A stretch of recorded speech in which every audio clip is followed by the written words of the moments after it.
inteligência, criatividade, sorte, o que leva um projeto a se tornar um case de sucesso? Nesse vídeo, a gente vai explorar a nova edição do Anuário da Brain e também responder a essa e várias outras perguntas.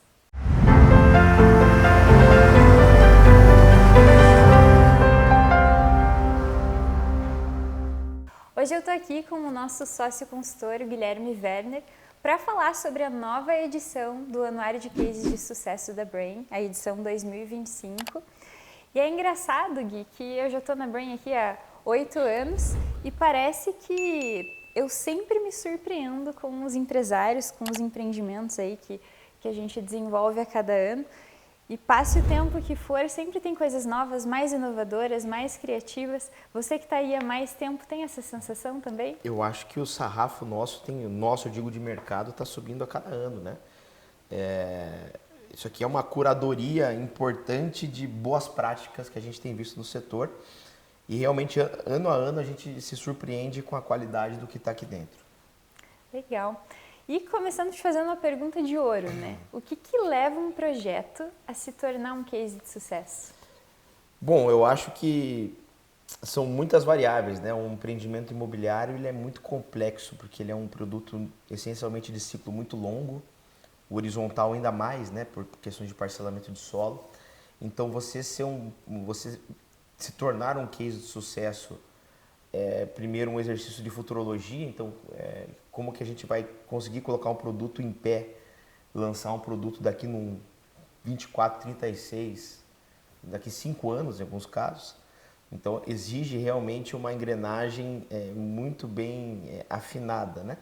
E nós aqui, como analistas de mercado, como quem valida mercadologicamente esses cases, a gente entende que são muitas mãos envolvidas, né? O time de produto, o time de legalização, o time de novos negócios para achar um bom terreno, o arquitetônico, sem dúvida, né? Aquilo que é a tangibilização do produto, então toda a equipe de arquitetura. A gente está falando de lançamentos via de regra, mas todo o pessoal de engenharia, né? Para executar tudo isso que está no render, no papel. E nós aqui temos a grata felicidade de atuar ao lado de todos os empresários do Brasil inteiro, validando essas teses junto ao público-alvo, via de regra, e junto ao potencial daquele mercado. Então, acho que a união de todos esses setores, sejam de equipes internas dos incorporadores, dos loteadores, dos desenvolvedores, ou de todas as equipes de suporte, né? Então, seja nós, inteligência de mercado, seja arquitetura, seja força de venda, seja imobiliárias. Então, acho que é um alinhamento de muitos milhares de astros que tornam um case de sucesso. Perfeito. E se a gente olhar exclusivamente para os empreendimentos verticais, né? Quais são os atributos, que fatores que são específicos dele, que precisam ser olhados para que possa se tornar um case de sucesso? Eu acho que tem várias coisas. O que é legal é que a gente vê características que se assemelham, podendo ser algo no Rio Grande do Sul ou algo no Amazonas, que tem aqui dentro. No Pará, no interior de São Paulo, muita coisa no Nordeste. E os cases se repetem, né? Tem características entre eles, no que se refere à vertical, que se repete. Acho que uma questão que está muito evidente aqui neste anuário, lembrando que a gente tem cases de alto padrão, de altíssimo padrão, de primeira moradia, de segunda moradia, e também cases econômicos, né? Então o case não está ligado necessariamente ao padrão, a gente tem cases importantíssimos de Minha Casa Minha Vida, por exemplo, né? Mas algo que se assemelha muito, daí, sobretudo no médio alto, eu acho que é a diferenciação arquitetônica, algo que me chamou bastante atenção nessa seleção de cases que a gente fez para esse anuário. Nos parece que todos os cases que aqui estão, guardadas as proporcionalidades de padrão, por exemplo, tem um cuidado, uma curadoria, um zelo maior no desenvolvimento de produto, né? Então a arquitetura, seja numa composição de planta muito funcional para o Minha Casa Minha Vida, que consiga colocar 2 dormitórios em 35 metros e suprir aquela necessidade de déficit habitacional naquela região, ou um empreendimento assinado por uma Porsche Consulting, como tem cases aqui, que tragam um aspecto muito vanguardista em termos de fachada, em termos de composição de elementos plásticos, etc. Então me chama muita atenção o cuidado com a arquitetura e com o desenvolvimento de produto que todos os cases verticais têm aqui. E você falou que alguns te chamaram a atenção, né? Aqui no nosso anuário, nesse em especial, a gente tem 23 cases verticais. Queria pedir para você comentar um pouco sobre esses cases, né? Eles são destaques por diferentes motivos, seja venda, sustentabilidade, inovação. Mas o que te chama a atenção? O que você, olhando assim, gostaria de comentar para o pessoal? Eu acho que em linha com o que a gente estava falando de arquitetura mais arrojada, né? A gente vê vários cases, assim, tem o Ícaro Casas Terras, que foi o maior lançamento de Curitiba, né? Então mais de 600 milhões de VGV num único produto, que tem aí uma arquitetura bem atemporal, muita biofilia, né? A gente vê isso como tendência também, a biofilia se perpetuando aqui. Produtos cada vez mais naquele segmento do quiet luxury, que as pessoas estão moldando esses produtos menos para o luxo ostentativo e mais para o luxo conceitual, que é a linha Alma Brasileira, por exemplo, que a Cetim desenvolve hoje em São Paulo, né? Então, todos os aspectos de áreas comuns, de áreas de lazer, das plantas open space, tudo voltado para essa questão mais da brasilidade e menos do luxo mais ostentativo, mais europeu, ou neoclássico, coisas do tipo. Então, eu tive essa linha de tendência importante. Alguns multiusos, né? A gente vê, por exemplo, produtos medical center, né? Então, no Recife, um produto interessante, ancorado também em um shopping. Uma tendência clara também dos médicos como grande compradores, sejam investidores, sejam usuários desses centros médicos. Grand Life em Anápolis, também a maior obra de Anápolis, né? Uma cidade importante no contexto de Goiás e no contexto brasileiro, né? Até Anápolis é por uma questão militar, etc. Mas o principal desenvolvimento imobiliário de Anápolis sendo entregue agora, então é um case que está sendo entregue, o Grand Life, que a gente fez para o pessoal da BL de Goiânia, junto com o pessoal da Trinos, que também tem um centro médico no embasamento, então esse contexto de multiuso, muito unidade compacta, atrelado a turismo médico também. Então são cases muito diversos, né? O Icon, né, também da Patrimar no Rio de Janeiro, que é um novo produto dentro do Complexo do Golf, que foram outros produtos que já figuraram aqui no anuário em outros anos. Eu acho que temos cases interessantíssimos também de retrofit, né? Então a gente tem aí a Moura do B em Salvador, né? Com um case interessante de retrofit. A gente está se dedicando muito aqui como análise de mercado a entender o mercado de retrofit, porque eu acho que o futuro das nossas cidades passa necessariamente pelo retrofit, né? E às vezes são empreendimentos icônicos, né? Que nem esse que você comentou da Moura do B. Era um empreendimento icônico que eles transformaram. Exatamente, um hotel muda toda a região, né? Quando um hotel faz conhecido na cidade, né? Então, eu acho que é interessante a gente ver esse movimento de retrofit como um propulsor de crescimento do nosso mercado, né? E temos aí também as assinaturas. A gente tem visto muito o mundo da Colab sendo muito trabalhada e bem trabalhada, sobretudo no segmento de luxo, né? No mercado imobiliário, a gente tem aqui, por exemplo, o Type da série lá em Goiânia, que é um Porsche Consulting, né? A Porsche que dá todo o embalamento ao produto, não só no que se refere a hardware, mas também a software, vamos falar assim, né? Então, acho que isso também é bacana a gente pontuar. E temos cases econômicos, né? Temos aqui, por exemplo, excelentes cases que denotam qualidade de vida para aquele público em específico, né? A gente pontuou aqui alguns cases da BRZ, que é uma grande cliente nossa, a gente faz dezenas de pesquisas aí para a turma da BRZ, tanto em Budas Artes quanto em São Pedro da Aldeia, dois produtos que se destacaram por proporcionar qualidade de vida a um público de baixo padrão. Acho que isso também é importante mostrar. Gui, e falando agora então dos horizontais, a gente também tem bastante case horizontal aqui no nosso anuário, se não me engano são 18. O que você destacaria, o que você viu, o que está bacana aqui no anuário? Bom, a gente vive neste momento, né, um advento importante de aumento de produtos de forma legítima que são bairros planejados no Brasil. A gente tem orgulho de ter uma atuação muito forte junto a vários master developers de bairros planejados no Brasil. Neste ano temos 3, salvo engano, aqui no anuário, grandes bairros planejados já lançados, já sucessos comerciais. Temos o bairro Harmonia em Rio das Ostras, pessoal da Sinal, né? Então é um bairro muito complexo em termos de múltiplos produtos que consistem lá. Então a gente tem um shopping já em operação, que também é cliente nosso, a gente já fez pesquisas específicas para o shopping, quem sabe no próximo anuário a gente coloque isso, né?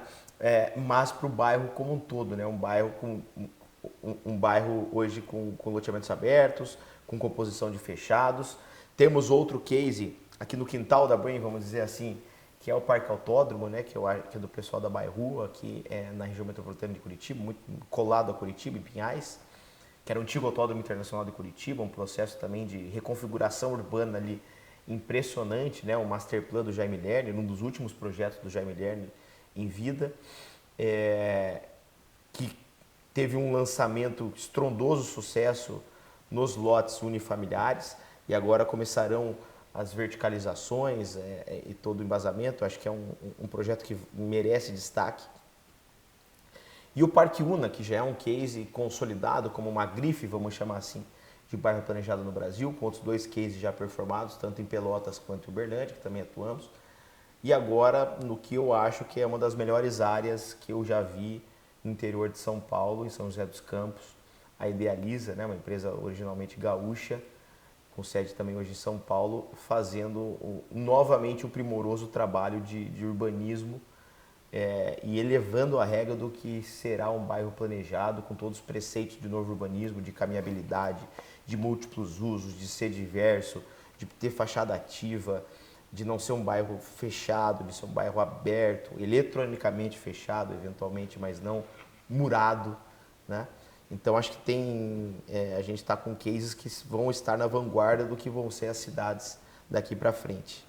Esses são projetos grandiosos, ousados, né? Eles têm grandes destaques de sustentabilidade também, tanto o Parque Una, o Parque Autódromo. O Parque Autódromo foi eleito aí o bairro mais sustentável bairro do mundo. mais sustentável do mundo. Então são cases de bastante destaque mesmo, super inovadores. Mas a gente tem também empreendimentos voltados para a segunda moradia. Você comenta um pouco sobre eles? Para quem vê nossos relatórios de intenção de compra, que a gente divulga trimestralmente, fica o convite, inclusive, que é um grande termômetro da demanda no Brasil, pode notar que a demanda por lazer no Brasil dobrou de tamanho, basicamente. A demanda por lazer no período da pandemia teve um pico natural. Muita gente vislumbrou que ia trocar sua primeira pela sua segunda moradia, fator que talvez tenha sido um modismo num determinado momento. Mas o que virou tendência, que se consolida como uma tendência, realmente o aumento do desejo do consumidor imobiliário brasileiro por uma residência de lazer. Dos mais diversos tipos, horizontal, vertical, montanha, praia, né? A gente tem bons cases aqui, tem o Tamboré Miranda, né? Dos amigos do Tamboré, que já figuraram em outros anos aqui no anuário também com outros produtos, mas um produto ancorado na represa de Miranda, que está 15, 20 minutos do Uberlândia. Estão lançando a segunda fase agora, estamos rodando as pesquisas neste momento para a segunda fase, já que a primeira foi um estrondoso sucesso, lotes com acesso, marina, podendo navegar lá na represa, né? Então, assim, é algo que proporciona uma qualidade de vida, nesse caso, naturalmente, para a alta renda uberlandense. Temos também, por exemplo, outros produtos de campo, né? Corumbá de Goiás, que está muito próximo ali no eixo entre Goiânia, Brasília, e abarca um público de toda essa região, também ancorado em todos os lagos que possui na região, mas com uma pegada muito fazenda, né? Então tem uma linha conceitual esplêndida na minha leitura, que o pessoal da BL, da Trinos e Salto Corumbá como um todo colocou lotes a partir de 800 metros, né? Muita cachoeira, muito próximo ao Parque Salto Corumbá, e essa composição muito de fazenda realmente, de trazer o interior como um produto imobiliário. Né? Temos outros produtos, inclusive, que têm um viés híbrido, por exemplo, o Ginkgo Cidade Jardim está dentro de Cuiabá, mas é um produto no caminho, vamos dizer assim, entre Cuiabá e Chapada dos Guimarães. É um gigantesco projeto da Ginkgo que está de parabéns e vão ter outras tantas fases nesse produto. Lotes grandes, lotes a partir de 1.500, com dezenas, quiçá centenas de amenidades outdoor, vamos chamar assim, né? Então a gente vê muito público de segunda moradia pleiteando, a gente diagnosticou isso em pesquisa, pleiteando muito essas áreas de contato com o verde, mais do que um clube, né? Que a gente vê normalmente esses clubes fechados, questão de festa, tal, a pessoa quer ter pista de caminhada, área para descompressão, redário, pomar. Então, o Ginkgo Cidade de Jardim, eu acho que tangibiliza bem essa questão, ainda que seja uma primeira moradia, mas também a gente conseguiu identificar em pesquisa esse potencial híbrido entre primeira e segunda moradia desse complexo. Perfeito. E eu te perguntei antes em relação aos empreendimentos verticais, né, que atributos que precisava para eles se destacarem, se tornarem um case. E agora para os horizontais, o que é necessário, né? O que você vê aí que se repete? Primeiro, paciência para se aprovar um projeto. E eu acho que assim, o empreendimento horizontal tem por essência sempre denotar muita qualidade de vida, né? Sempre estar envolto do verde.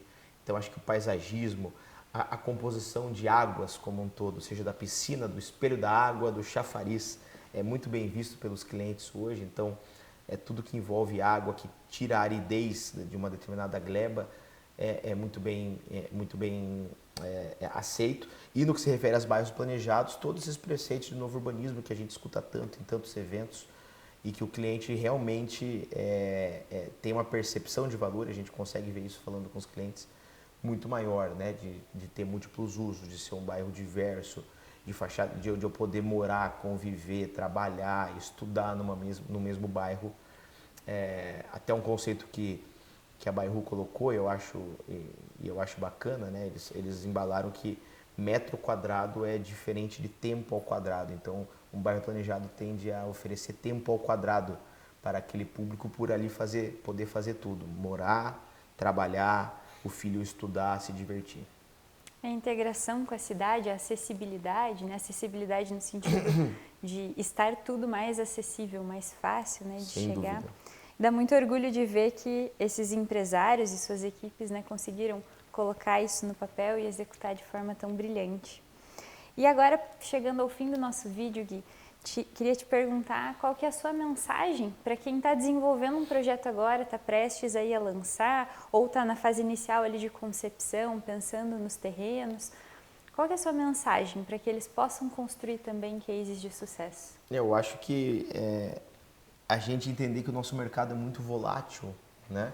Que o mercado realmente carece de análises recorrentes sobre perfil de oferta, sobre perfil de consumo. Então é estar muito atento realmente a essa volatilidade e a desenvolver projetos orientados àquilo que o cliente quer. Né? Não adianta a gente olhar para o nosso umbigo e entender que aquele projeto possa ser maravilhoso, mas não tenha liquidez, ou que não tenha um dimensionamento importante de demanda, ou que o cliente não perceba valor aquilo. Porque às vezes aquilo que você está gastando muito dinheiro, energia, não é importante para o cliente. Então, a dica nossa é que como a gente consegue contribuir com o empresário, realmente é nessa escutativa junto ao cliente, junto ao mercado, para ajudar a tornar cases de sucesso cada vez mais recorrentes, né? Então, nossa contribuição e o que a gente sempre recomenda é isso. Colocar o cliente no centro, o cliente Exatamente. no foco. Perfeito. Então, pessoal, eu convido todos vocês a fazer o download do nosso anuário 2025, o link vai estar aqui na descrição do vídeo, e se inspirar com esses 49 cases brilhantes de empresários de todo o Brasil. Gui, obrigada pela sua contribuição. Obrigado, sucesso a todos. Até o anuário do ano que vem, né? Até a próxima.